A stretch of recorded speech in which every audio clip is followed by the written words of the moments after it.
Madam President, I want to begin by just thanking my colleague and the senior senator from New Mexico, Tom Udall, for the incredible leadership that he has shown on this issue. I know it's something near and dear to his heart and something he absolutely and truly cares about. We've had a good team working on this over the course of the last couple of months. Senator Michael Bennet of Colorado has been a great contributor to this effort. Congressman Ben Ray Lujan of northern New Mexico has taken a leadership effort on this similar effort in the House. And today we are joined by Senator Ron Wyden of Oregon on this legislation as well. As many folks know, in August, a large plume of bright orange mine waste spilled into the Animas River, which leads into the San Juan, and polluted the Four Corners region from Colorado to New Mexico and through the Navajo Nation. If you take a look at this photo, which was shared with me by the President and the Vice President of the Navajo Nation, this is not what you want to see when you look at the river that you take your drinking water from, or the river that you use for irrigation, or the place that you go fishing or recreate and kayak on. This is not how our mountain streams in the Southwest are supposed to look.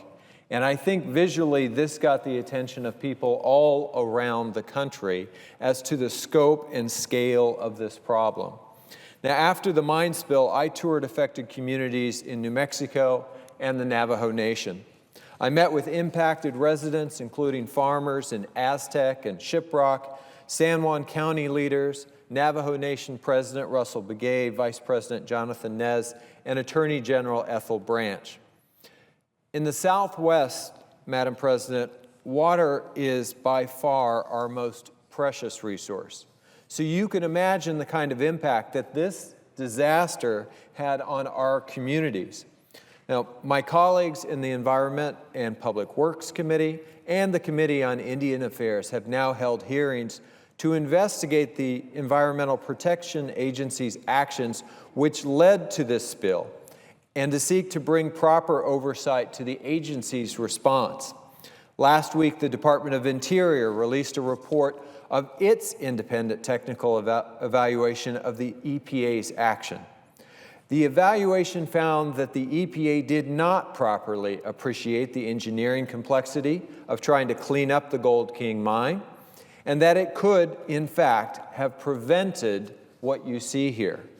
So I share the anger and frustration that not only my colleagues, but more importantly, our constituents have expressed over this terrible accident.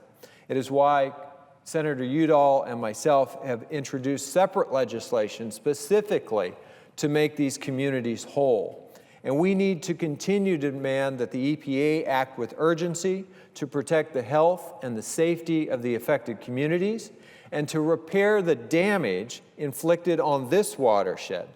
That is our first and top priority. But we are doing a disservice to the American people by not also taking action to address the thousands of other similarly contaminated mining, abandoned mines that literally litter the West and are leaking toxins into our watersheds, into the watersheds that provide drinking water and irrigation to our communities all across the West. There are estimates that 40% of Western watersheds have been polluted by toxic mining waste, and that reclaiming and cleaning up abandoned mines to make this right is going to cost tens of billions of dollars. This latest disaster was all too familiar for those of us from the Four Corners region and to many people around the West. Back in 1975, in an even larger accident than the Gold King blowout, a tailings pile near Silverton, Colorado spilled 50,000 tons of tailings laden with heavy metals into the Animas River watershed, the watershed that drains from Colorado into New Mexico, into the San Juan, and through the Navajo Nation in Arizona as well. In 1979, a breach dam at a uranium mill tailings disposal pond near Church Rock in New Mexico on the Navajo Nation sent more than 1,000 tons of solid radioactive waste and 93 million gallons of acidic liquid into the Rio Puerco. Disastrous blowouts and spills like these are easy to see. They get the media's attention. But the toxins leaking silently out of thousands of abandoned hard rock mines are doing even more damage to our watersheds each and every year. For decades before the spill, the Gold King mine actually leached water laced with heavy metals and sulfuric acid into Cement Creek, which is a tributary of the Animas. Over the last 10 years, an average of 200 gallons of highly polluted water each and every minute, or more than 100 million gallons per year, flowed out of this mine and into the Animas River via Cement Creek. The Gold King and other abandoned mines in the San Juan Mountains in southwestern Colorado continue to pollute the Animas and the San Juan watershed as we speak.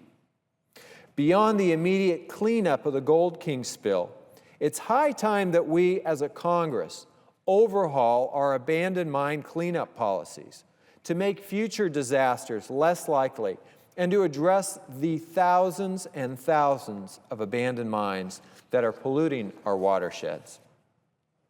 The Navajo Nation, which was perhaps most affected by the Gold King mine blowout, has more than 500 abandoned uranium mines. Last month, I met with officials at the Navajo Abandoned Mine Lands Reclamation and Uranium Mill Tailings Remediation Action Office and learned about their efforts to clean up these literally hundreds of sites.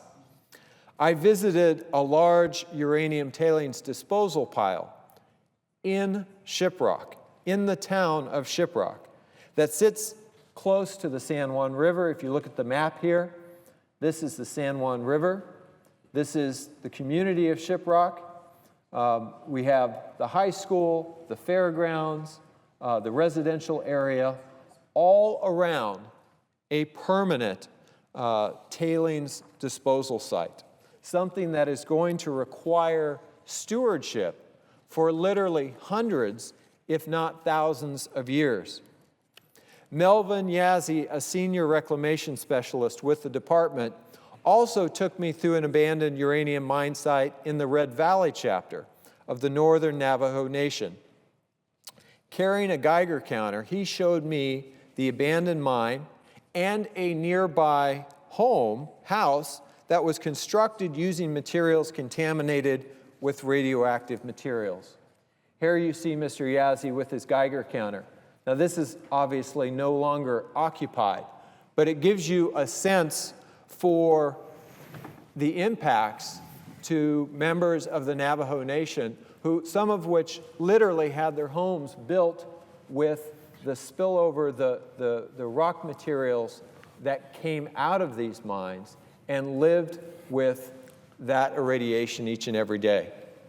Now, the Navajo government is doing its best to address this legacy of uranium mining and milling, but I can tell you that they do not have anywhere close to enough resources or the funding necessary to clean up the waste from decades and decades of uranium mining.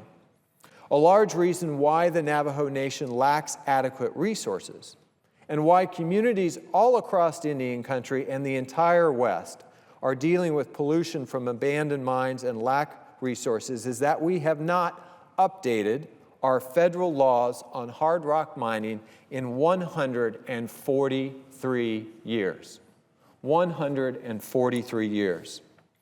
Now, during the era of Manifest Destiny, the federal government encouraged Americans to settle newly acquired lands in the West by passing laws like the Timber and Stone Act of 1878 and the Desert Land Act of 1878, laws like the Homestead Act that my grandparents took advantage of. Some of these laws gave away public lands and resources to private users with no strings attached and often no price tag attached. The General Mining Act of 1872 came along during this era of unrestrained Western expansion. It allowed individuals and companies to claim ownership of minerals in the public domain, minerals owned by us as a nation: gold, silver, copper, uranium, molybdenum, and others, simply by locating a mineral source, staking a claim, and paying $5 for an acre of land. Miners did not have to consider environmental impacts or make plans to clean up the waste that they left behind, waste which has created the pollution and the contamination that we confront today. This law drew thousands of people to the West. My father, my mother's father, both made a living working in hard rock mining. But short-sighted policy also left behind a scarred legacy on our lands. Unlike other 19th century Western settlement laws, which have long since been reformed or replaced, the Mining Act of 1872 remains on the books today. While developers of resources like oil and natural gas and coal all pay royalties to return a fair value to taxpayers for our public resources, hard rock mining companies still mine publicly owned minerals for free. For free. And we still don't have a plan to address a century of pollution from abandoned mines. We desperately need to bring our mining laws out of the 19th century and into the 20th century. And that's why I'm joining my colleague from New Mexico, Senator Udall, my colleague from Colorado, Senator Bennett, Senator Wyden of Oregon, as well, to introduce legislation to reform our outdated and ineffective federal policy on abandoned mines and on hard rock mining. Our legislation will require that reasonable royalties and fees from hard rock mining be used to create a dedicated funding stream for cleaning up mine waste. A reclamation program that will allow states and tribes and nonprofit organizations to collaborate on projects to restore fish and wildlife habitat affected by past hard rock mining and to repair watersheds that are the very center of our economies in the West, the source of our essential agricultural and drinking water supplies for Western communities up and down the spine of the Rockies. This legislation will also reform the permitting process for new mines.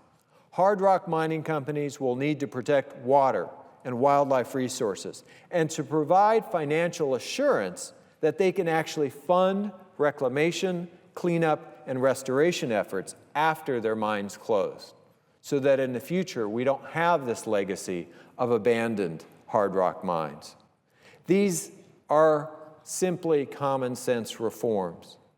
Reforms that, frankly, Congress should have adopted decades ago. Now, I appreciate the value of the hard rock mining industry. My own family has benefited from it, and I recognize that the industry continues to provide good-paying jobs in states throughout the West. Some mining companies are already stepping up to help clean up old waste sites. So I look forward to working with industry stakeholders to find practical ways to bring our policies into the 21st century. We cannot wait for more disasters like the Gold King mine spill for us to act. We cannot continue to do nothing while thousands of abandoned hard rock mines drain toxic metals into our rivers and our water supplies and our drinking water each and every day.